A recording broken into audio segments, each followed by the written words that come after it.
Ndeshja midis Kukësit dhe Kastriotit e mbyllur me fitoren minimale 0-1 të krutanëve ka prodhuar jo vetëm rezultate surprizë, por edhe mjaft tension jashtë fushës.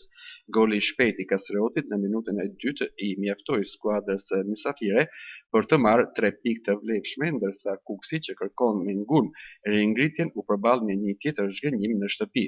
Atmosfera në Kukës Arena ishte e ndesur jo vetëm për shkak të rezultatit, por edhe për polemikat e ashpra ndaj arbitrimit.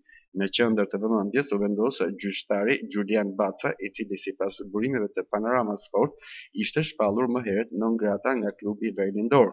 Klubi i Kukësit kishte dërguar një kërkesë zyrtare në FSHF dhe sektorin e arbitrimit që Bacaj të mos caktoi më në ndeshjet e tyre pas pretendimeve për gjykim të padrejtë në sfidën Ilria Kuksi në fund të shtatorit. Megjithatë, kërkesa është refuzuar nga sektori i gjykimit dhe Bacaj u rikthye për të drejtuar pikërisht këtë sfidë. Për të shmangur tensionin, emri i gjyqtarit u mbajti i fshehtë deri pak minuta para ndeshjes, por kjo vetëm sa shtoi irritimin e kampit kuksian. Gjatë ndeshjes, të dyja skuadrat patën ankesa, Kastrioti për disa goditje dënimi të pa akorduara, ndërsa Kuksi për një penallti të dyshimt ndaj Dragoshit që sipas tyre duhej dhënë.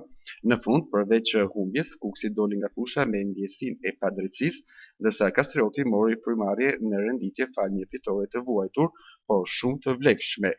Në horizont pritet që klubi Verlindor të rikthejë ankesën zyrtare në FSHF, duke kërkuar sërish që Bacaj të mos jetë më pjesë e ndeshjeve të tyre për pjesët e mbetura të sezonit.